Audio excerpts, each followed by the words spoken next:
दसम वर्ग के मेरे प्यारे बच्चों, आज हम सब साखी कविता का जो कि कबीर द्वारा रचित है, इसका हम लोग आज दोहे पढ़ेंगे। दोहे का शब्दार्थ पढ़ेंगे।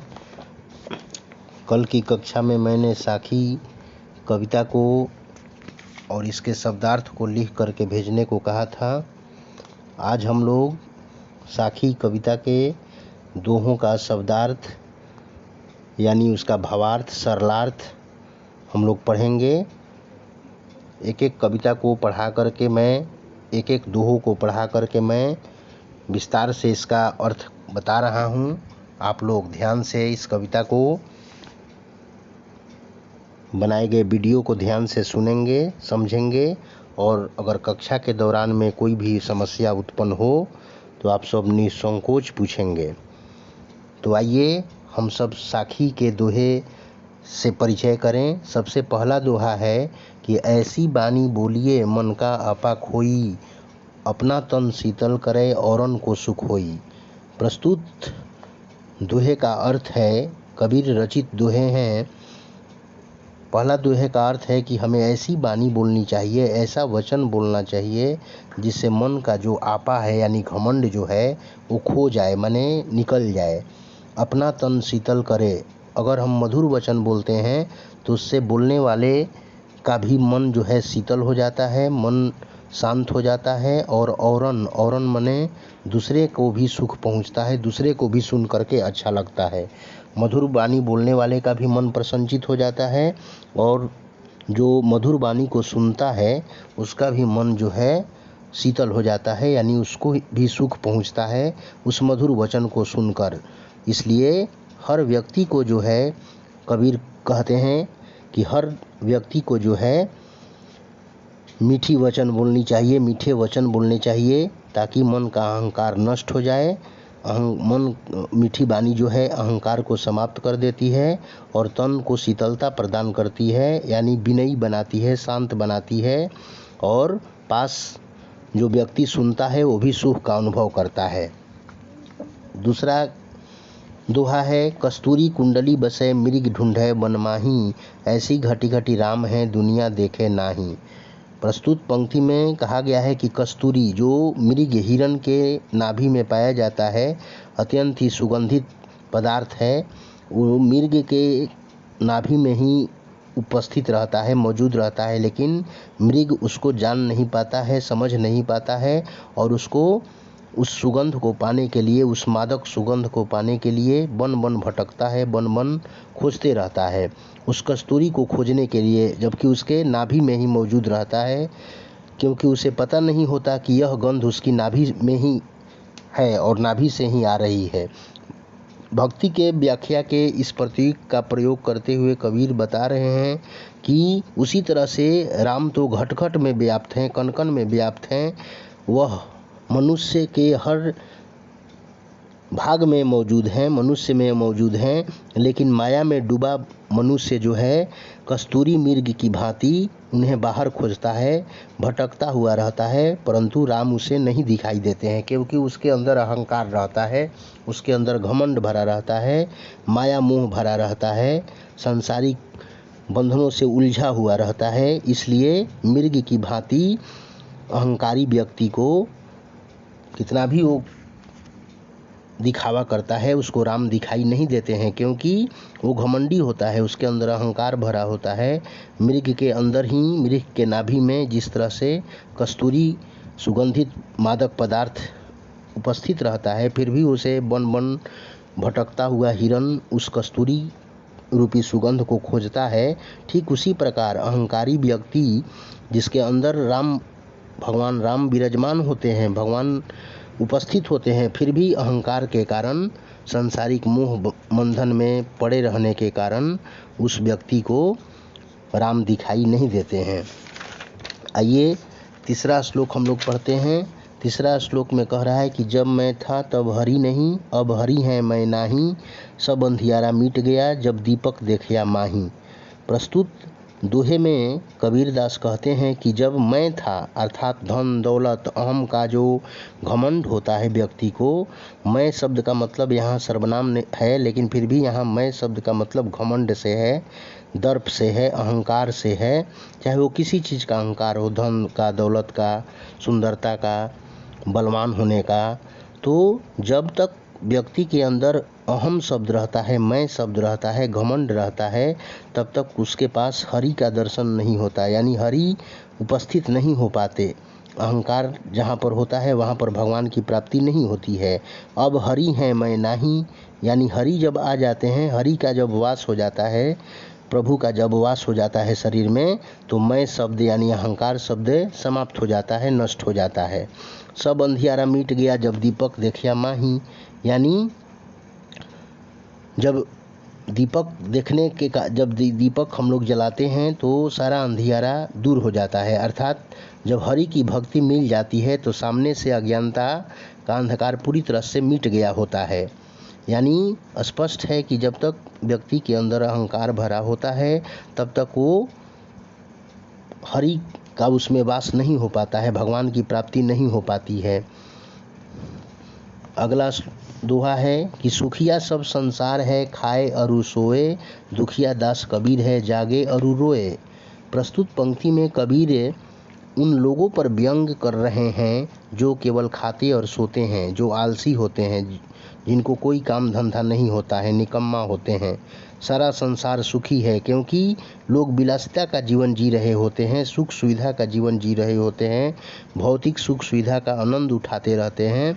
लेकिन कबीर जो हैं वो राम के दास हैं, भक्त हैं, इसलिए संसार में माया मोह में फंसे लोगों को देखकर दुखी हैं और जागता रहता है। जब वह जागता है तो इस दुनिया में फंसे लोगों की विडंबना देखकर रोता और दुखी होता है। यानी जिस लोगों के पास काफ़ी धन दौलत है वो तो ऐशो आराम का जीवन, भौतिक सुख सुविधा का जीवन भोग रहे हैं, लेकिन जो लोग गरीब हैं, जिनको खाने के लिए रोटी तक नसीब नहीं होती है भरपेट, उनको कबीर देख करके रोते हैं। उनके प्रति उनका जो है, उनकी उदारता जो है, करुणा जो भाव है, वो उनके प्रति जागृत होती है कि जो लोग गरीब हैं, अपाहिज हैं, जिनको भरपेट खाने के लिए, पहनने के लिए, वस्त्र और खाने के लिए अन्न नहीं नसीब हो पाता है, वो उनको देख करके कबीर रोते हैं। यानी वो दुखी व्यक्ति हैं जो जिनके पास खाने के लिए, अन्न और पहनने के लिए वस्त्र नहीं होते हैं। और सुखिया तो सब संसार है, जिनके पास धन दौलत है वो ऐशो आराम का जीवन व्यतीत करते हैं। अगला श्लोक है, यानी अगला दोहा है कि बीरह भुवंगम तन बसे, मंत्र न लागे कोई, राम वियोगी ना जीवे, जीवे तो बौरा हुई। यानी प्रस्तुत पंक्ति में कबीरदास कह रहे हैं कि जो लोग अपने तन के भाव से ही काम, क्रोध, मद, लोभ और मोह में पड़े रहते हैं, तो वो लोग तो बिरही होते ही नहीं। जिनके अंदर मोह, माया, कामना, क्रोध ये सब मौजूद रहते हैं, वो जो है उन पर कोई भी मंत्र का प्रभाव नहीं पड़ सकता है। यानी इसलिए कि वो मोह माया में, क्रोध में, अहंकार में पड़े रहते हैं। कबीरदास कहते हैं कि असली वियोग तो राम का है। राम का वियोगी मनुष्य संसार में रहता है, जीता ही नहीं। वह जब वह जीता है तो राम के लिए बावला हो जाता है, यानी पगला बन जाता है। माने बिना राम का जो है, राम वियोगी ना जीवे। जो राम का असली भक्त है, भगवान के बिना जिसका जीवन असमर्थ समझता है, असफल समझता है, वो अगर जीता भी है राम के बिना, राम की भक्ति के बिना, तो बौरा हो जाता है, यानी पागल जैसा हो जाता है। बीरह भुवंगम तन बसे, मंत्र न लागे कोई। यानी जिनके अंदर क्रोध, मोह, लोभ, वासना से जो लोग ग्रसित होते हैं, उन पर मंत्र का कोई प्रभाव नहीं पड़ता। यानी कहने का मतलब कि उन पर किसी भी चीज़ का समझाने बुझाने का कोई भी उन पर जो है असर नहीं पड़ता है। असली वियोग तो राम का है, भक्ति की है। जिनके अंदर राम की भक्ति होती है, प्रभु की भक्ति में जो लोग लीन होते हैं, प्रभु की भक्ति को ही सारा सर्वस्व अपना समझते हैं, जीवन समझते हैं, तो वो अगर जीते भी हैं राम के वियोग के बिना, तो बौरा जैसा जीते हैं, यानी पागल जैसा उनकी मति हो जाती है। वो राम की भक्ति के बिना जिंदा नहीं रह सकते हैं, जो लोग भक्ति में लीन रहने वाले हैं।